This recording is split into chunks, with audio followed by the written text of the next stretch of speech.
Smart Stop fans, we're back. This year, we did some brainstorming and we're gonna show you a little bit more about what we have in the Smart Stop IndyCar. And today, it's one of my favorite tools in my previous job, which is the steering wheel. So, if you think about this piece is the entire brain of the car.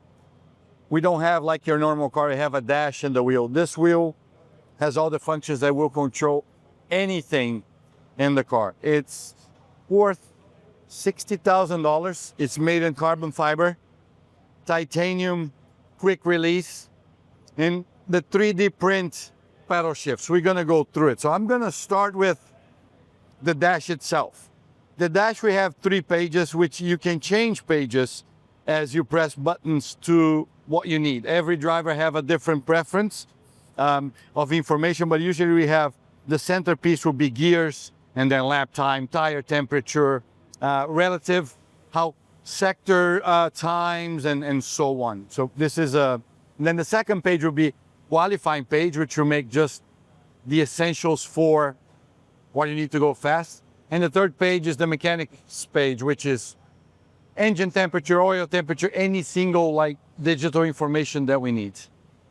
Shift lights, which basically they will flash different colors, will go green, yellow, and the last 2 are red, which we're supposed to upshift when the last red hits. It's really important to hit it right because the engine operates in the limit that if you shift early, you lose power. If you shift late, you hit the limiter and you lose power. So very tricky.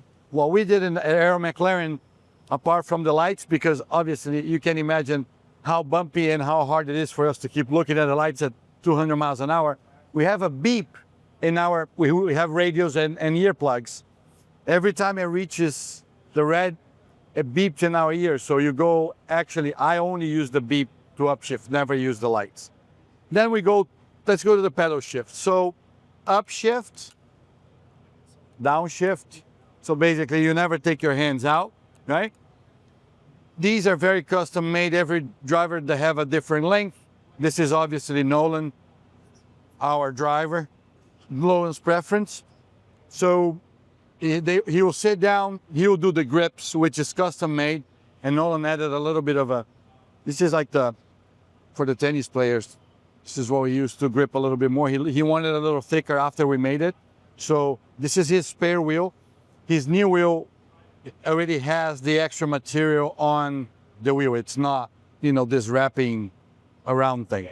So, and then he does the pedal shift according to the size of his thumbs and everything else. Clutches, we have 2 because only one reason. They work actually together, but think about you're in the pit lane and you're leaving and you need to turn left to leave.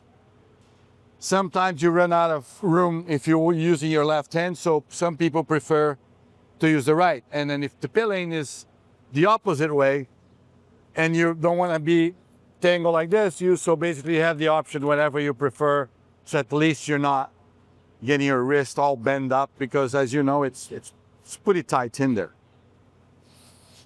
We have this switches, which by color, which means a lot of them I probably won't be able to tell you guys exactly what it does because it's a secret, but why are they colored? Because when the engineer tells us in the radio, they will go, they're numbered, right?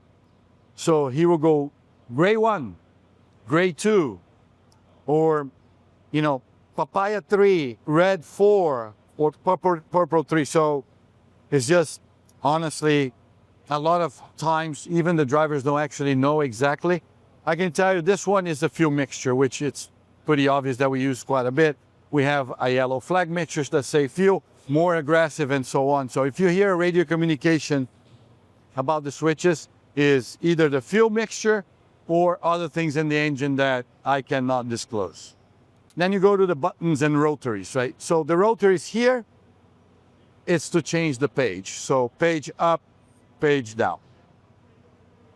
Overtake, it's the hybrid and basically our favorite button that gives us more power. This is to reset the dash if you have to. Neutral, So we come into the pits. When you downshift to first, you press, it goes to neutral so they don't stall in pit lane. Reverse, which I hope they never use. Increase the rev limiter, so the shift light, if they think we can make a little bit more power, trying to take advantage of it, the driver can actually switch up and down. Default, that basically resets the entire car if something happens on track. You can only do it if you stopped, but it's quick, it's a quick button. Weight jacker, which we only use in the oval. It's like a feature that we use to fix a little bit of the balance of the car. It's more of a mechanical, which we will do a feature for you guys when we get to the ovals. So I would explain how we can actually change the height of the car from inside the car in one button. That would be a good one for us to do it. Pit talk. It's when we open the mic and celebrate or complain a lot. Left and right. So weight jacker, then you can move weight. That's what we're gonna go explain to you guys. This is more of an oval feature. And this is just a button, we put it there, but it's like we're not using it right now. So pretty busy. I mean, we use quite a bit of those buttons. And if you think about in a course like St. Pete that is really short, we have 14 corners. We do at least 52 shifts up or down together. And you have to go and still go fast, keep off the wall. Somebody in your ear telling you to go fast, save fuel, pass everybody, win a race, and change all these buttons. It makes it very interesting. So I hope you guys enjoy. We'll be having a lot of these features this year here on the Smart Stop channel. Follow us, and let's cheer for Nolan, because obviously he's gonna have to win the race for us this weekend.